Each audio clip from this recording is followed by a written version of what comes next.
Welcome to Relatable Wisdom, the podcast where real people share timeless ideas. I'm your host, Wisdom Okonkwo, and in every episode we dive into the philosophies, quotes, points, and life lessons that shape how we live, think, and grow.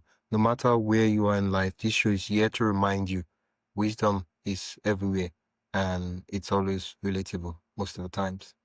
Okay, tell us your name and what you do.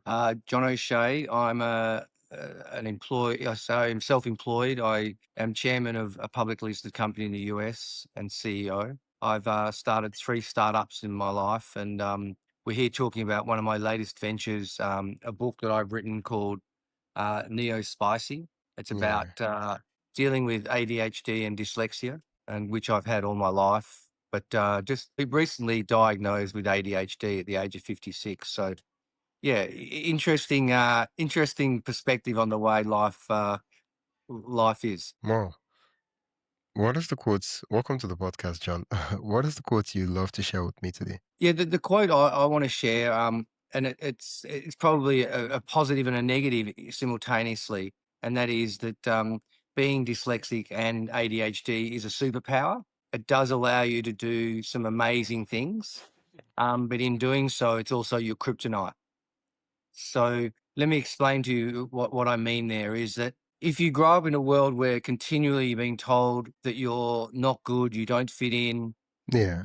you're not successful, you're failing at school, you're disruptive, you have a negative opinion of yourself, which is not necessarily the kryptonite yet, but that is part of your learning. So you don't grow into the superpower. Sometimes you accidentally fall into it. Sometimes you mature into it. Other times it just becomes very natural. But if we give you an understanding of what ADHD is and how that sits into the superpower realm of things, is that 50% of NASA employees are dyslexic, but no one told me at school that you could go and work for NASA. They only told me that I couldn't read and write properly and that I was a failure. 30 to 40% of all very, very successful entrepreneurs in the US, UK, and Australia are dyslexic or ADHD. That's 30 to 40%.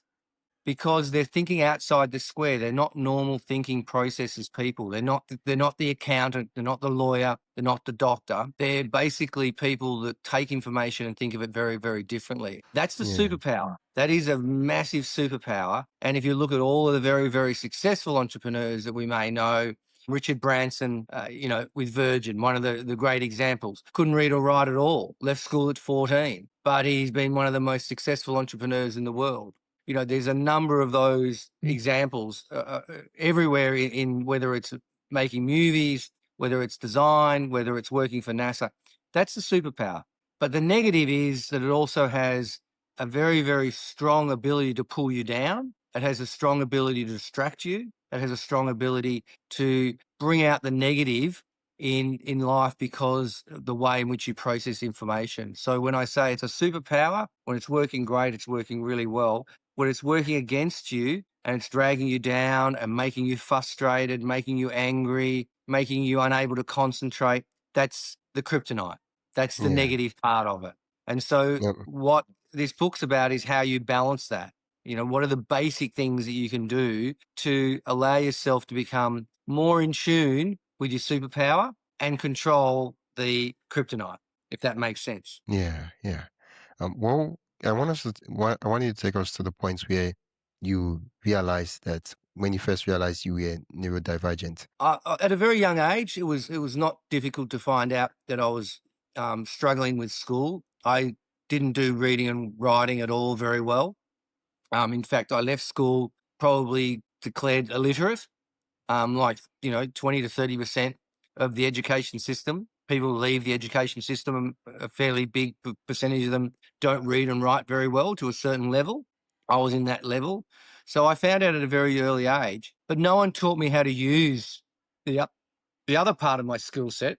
Just because I wasn't very good at reading and writing didn't mean that I wasn't very good at lateral thinking, processing data in a different way, looking at things in a Yeah. different way. And I think that Yeah. that's where I've now got to a point where I've now realized that that's something that I can do, and I'm very comfortable in that space. Yeah. Well, wow. It's one thing to be struggling to just realize people tell you, oh, you know good and know that, and then it's another thing to realize uh, that, oh, it's not like I have a problem, it's that I'm just different, right? That's I'm right. neurodivergent. What I have is dyslexia. It's not like I'm dumb or I'm stupid. It's that my brain is just built different, right? It's a different thing to say, okay, I can't read and write. I knew that from a very early age, and it's another thing to realize that, oh, I'm different. No, it's not Yeah. like I'm smart, but it's just that my brain is wired in a different way from every other person's. When was that moment for you when you realized that, oh, it's not like I am stupid or dumb? Because most people, when you can't read and write, they're like, oh, you know good. And they're like, oh, I'm Well, smart. I'm just it was different.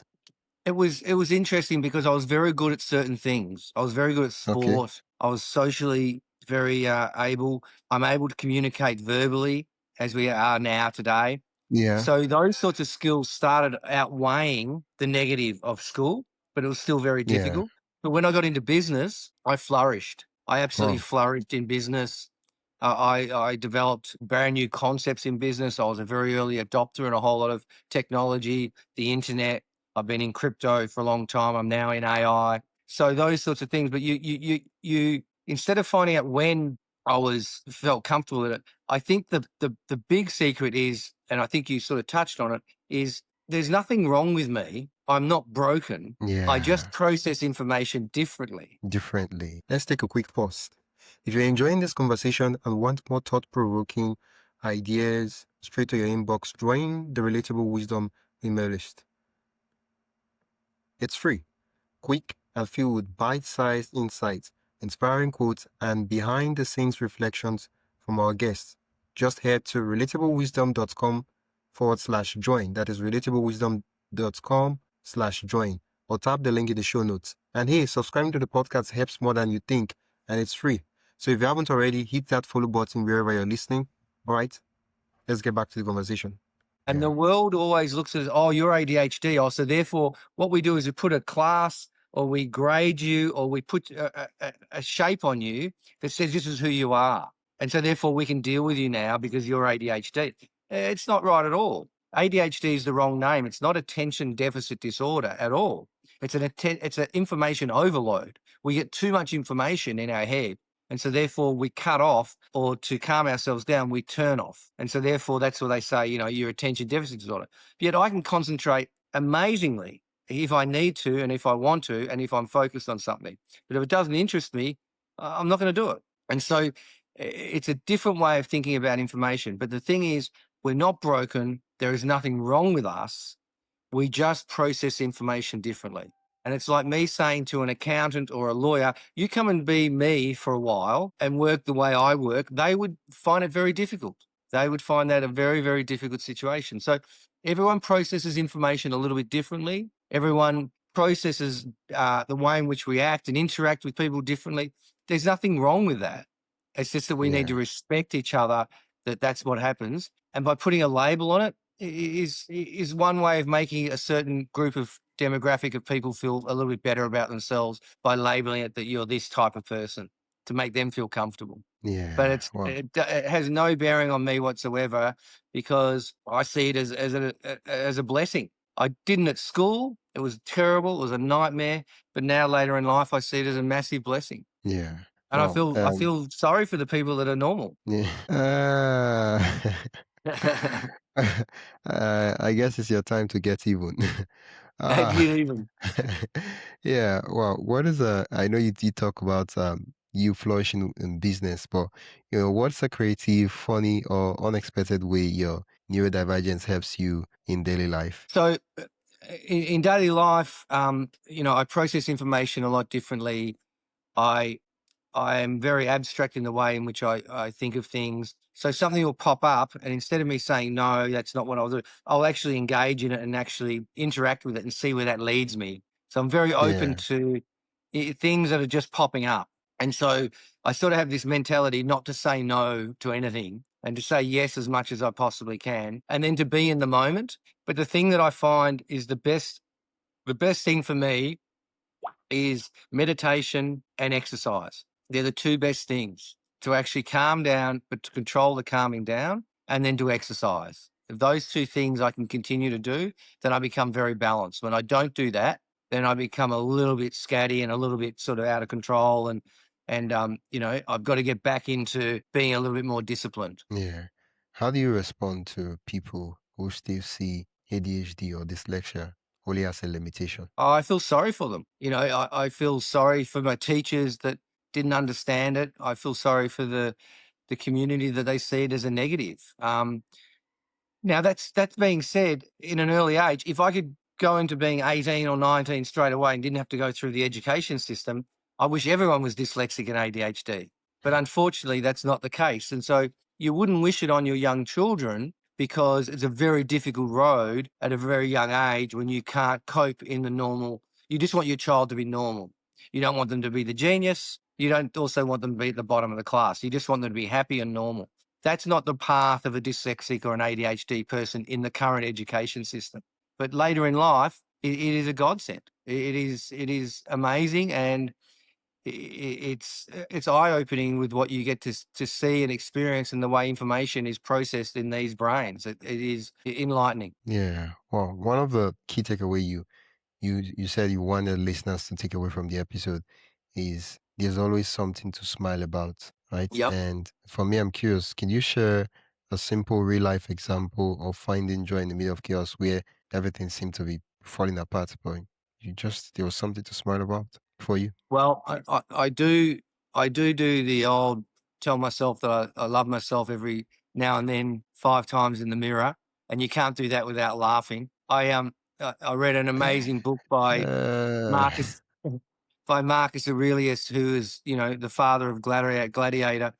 The thing is, we're not on this earth for a very long time. No one's really going to remember us. It doesn't matter how famous you are, how successful you are. Really, at the end of the day, we're just going to turn into dust. Um, so to cherish the moments that you have, to be present, is really important. And I think that's probably the hardest thing that our society has. And be present, be aware of what's going on in your world, and be appreciative of just the little things. The fact that you woke up in the morning, appreciate it. The fact that you get to go for a walk, whether it's raining, whether it's snowing, whether it's boiling hot, appreciate it and take the time. But for people with my issue with the ADHD and dyslexia, is don't get frustrated with yourself when things go wrong, because we're our own worst critics, we're our own worst enemies. And the thing is that if you can just take the time to say, it doesn't matter. It really doesn't matter that I missed that appointment, or I turned up 15 minutes early, or I got the day wrong, or that, this didn't work out. Take the pressure off you, and it makes it a lot easier. That's what I'm finding. yeah. I love what you talked about, looking in the mirror and just saying, telling yourself that you love yourself, right? It's Yeah, just, it's so simple. And you can't not yeah. smile. Yeah, you're like, look at you. You're a handsome fellow. Well, I don't know Ah, about that. if we say to other people, why can't we say to ourselves? I mean, we always, Exactly. every time we talk about advice, it's always, oh, you have to be kind to people. You have to forgive people. And like, yeah, great. But you also have to be kind to yourself. You have to forgive Oh, yourself too. I think it's imperative. I think that the harshest critic we have is ourselves. How do we Yeah, look? How do we perceive ourselves? And we have an image of ourselves in every situation. We have an image in ourselves at public speaking.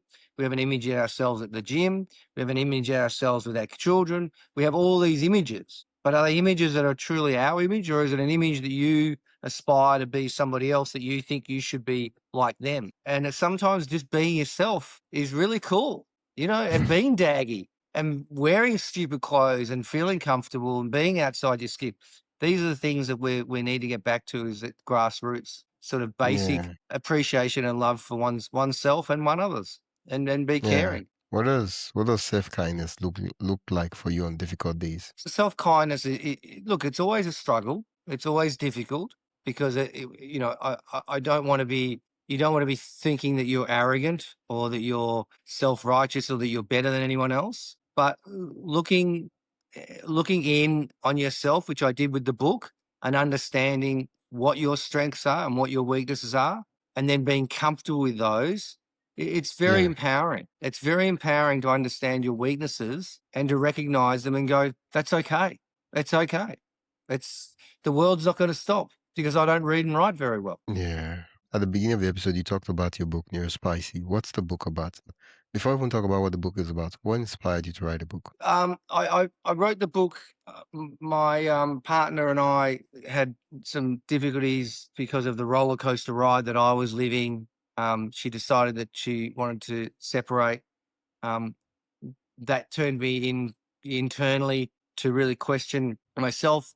The book is just a whole lot of anecdotes and a whole lot of stories about things that were caused by the dyslexia or ADHD, and then end up Yeah. being either really successful or massive disasters. So it's a whole lot of stories of just my life and how things have transpired. So there's no real rhyme or reason to it. It's pretty dyslexic and ADHD, so it doesn't start at the front and finish at the back. It's all over the shop. It's just a fun read. But look, you can go to the Neospicy website. It's NEURO spicy.life and get a copy. And it's a light read. It's only 100 pages. It's not too intense. So it's a good book to put by the toilet that, you know, maybe over a few sessions you get it finished. and you I can like the way you smile. said sessions, a few sessions. Yeah, a few sessions in the toilet. Ah, wow. How do you hope your platform helps people with ADHD, dyslexia, or other neurodivergent traits? It's just about being positive and seeing the positive in our differences, and that's all it is. It's nothing unique. Um, People have been talking about this for years and years and years. You can go back into the Bibles, be nice to one another, be respectful, understand that we're all a little bit different. We look at things differently, Yeah, and that's what it's about. That's what the platform's about. But then also for those that are like me, that recognize your strength, recognize your weakness, understand it, study it. So if you go to drama, if you go to the band practice, if you go to sport practice, what are you doing? You're studying, you're learning it, you're doing over and over repetition. Do the same with ADHD and dyslexia, and you'll find that the world will open up. well, Yeah. thank you for doing what you Oh, do look, thank and you for so much sharing for your the story. time.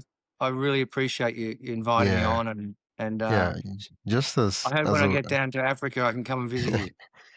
please do let me know. Shoot me an email, and I'm like, yeah, John, Yeah, yeah, and for sure. We can stand in yeah. front of the mirror and smile at each other. Yeah. That would be a fun experience. I mean, Yeah. a lot of people won't get the joke, and that doesn't matter. That doesn't matter. Yeah. Doesn't matter. Just as a final question, if someone listening from Australia or anywhere, Nigeria, or anywhere in the world feels misunderstood because of how their brain works, what would you want to say directly to them? How my brain works differently. So, if someone who's listening right now from Yep. Australia or anywhere in the world, if they feel misunderstood because of how their brain works, what would you want to say directly to them? That's basically they're neurodivergent and they feel misunderstood. The brain is your friend, but it's also your worst enemy. It will do tricks on you. It is there to protect you as much as it possibly can, but it is not always your friend. So don't always follow what your brain's thinking. Use logic, use some found sense ability in regards to your thinking process. It is, I find that sometimes we overthink too much, we worry too much, we're concerned about what the perception is from third parties and what other people are going to think. Take the time to sit back, be present, be healthy, and give love to others, and you'll find that the world will be very kind to you. Yeah, well, thank you so much for sharing that advice. Yeah. Once again, what's the name of the website so your listeners can It's Neo Spicy, so Neuro spicy.life. well, And thank you. there's some photos on there, there's some stories on there, and the book's on there, and you can get it anywhere in the world. So I'd love someone to be the first person in Nigeria to buy it. And then there's also, we're going to do the next book is going to be everyone else's story, and I'm going to publish that. So we're going to publish stories from all around the world. So Yeah, well, yeah. uh All right. So thank yeah. you so much. Yeah, I'll put a link in the description so listeners can go directly to the site. Thank you so much, John. It's been a fun Appreciate it. conversation. Yeah. Thank you so much. Yeah. Bye-bye. You've been listening to Relatable Wisdom, and I've been your host, Wisdom Okonkwo. You've been listening to the podcast where every story, quote, and insight helps you see life a little differently. If you enjoyed today's episode, follow the show on your favorite podcast app and share it with someone who loved the conversation. For more inspiring voices and timeless wisdom, visit relatablewisdom.com. Until next time, keep living, learning, and collecting wisdom that matters most to you.